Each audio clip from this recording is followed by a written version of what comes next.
Very own Rob Law as well. First of all, though, they've beat their own addictions and now they're helping others to beat theirs. And it all started with a conversation over a cup of coffee. That's the aim for the Recovery Connections coffee cart, as it hands out coffee for free in central Middlesbrough now. The charity, which is staffed by people in recovery themselves, have teamed up with the local coffee company Roundton's Coffee to serve up a recovery roast from a mobile coffee cart. I've seen these guys. I've seen them. I wondered what they're up to.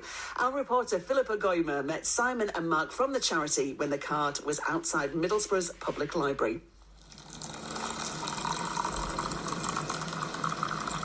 I got into recovery just as I was about halfway through university. I've been in recovery about 7 years myself, and so it became a natural progression for me to eventually find a job like this, and it's worked out very well for me so far. Are you okay to talk about what you were recovering from? Is that primarily, although there were other substances involved, primarily alcohol. Probably drinking alcoholically from the age of 16, 17, right up until my magical 32nd birthday, really. Right. Yeah. And was that the point where you decided that enough was enough? Or? I think there were many points like that. That just happened to be the point that that stuck for one reason or another, but primarily because I actually started speaking to people who've been through similar things. Yeah. You know, it works.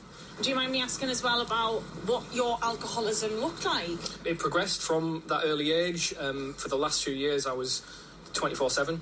You know, you're talking waking up in the middle of the night, having a drink, going back to bed, waking up in the morning, drinking, going to work at times, Yeah. and you know that was my day. It seemed impossible to get beyond that. It's not, but it is hard. It's a hard journey, but it does start with the conversation. It starts with that first conversation. Well, you're now in recovery, as you said, and you've got a great job working with Recovery Connections, who supports addicts of alcohol and drugs.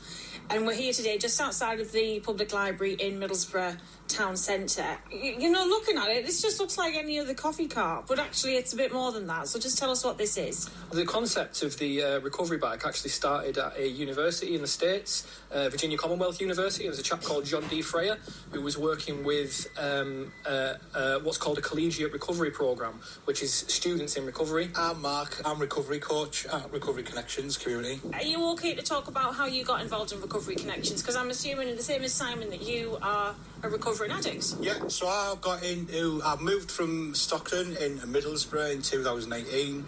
I accessed services for my addiction to do with medication I needed to do to come off the substances.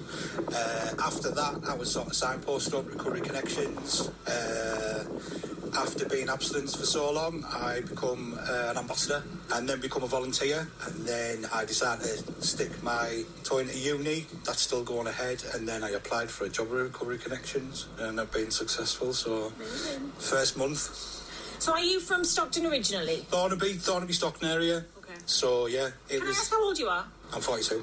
What can you tell us about your addiction and the impact it had on your life? It was quite difficult because I work full-time, had the addiction. I was addicted to heroin, and last year it was heroin and crack cocaine as well. How did you get into that? Because I think there'll be some people listening who hear, you know, you had a full-time job and you were addicted to serious Class A substances. That's not really the image of an addict that people might have.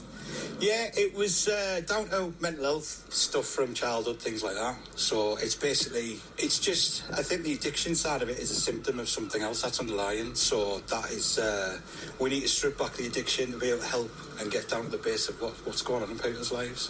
What's your life like now compared to what it used to be like? Totally different, full of joy, gratitude, really positive about the future. I feel like the sky's the limit. I am an alcoholic. I've actually got 17 years recovery. Wow. Thank you, yeah. Congratulations, that's amazing. It's Do you mind me asking how old you are? Because I'm 48. 48? Wow. I did not expect that. Yeah, my last drink was my 31st birthday on holiday, and I just knew. With me, it wasn't necessarily the massive quantities I was drinking, but it's how it affected me emotionally.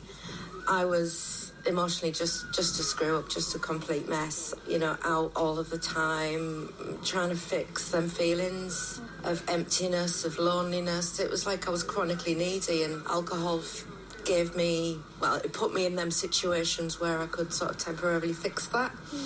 But it's like putting a plaster on a dam, you know, it's not going to work. What did work was when I started going to, you know, fellowship groups and got a sponsor and got some help, really, and kept going.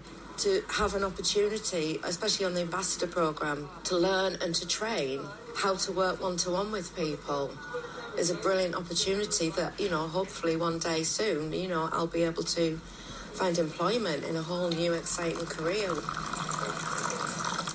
Phillippa Goymer there, and also someone from Recovery Connections who didn't want us to use their name ending that report. Had a message in from the wonderful Chantal in Stockton. She says, morning everyone, me and my step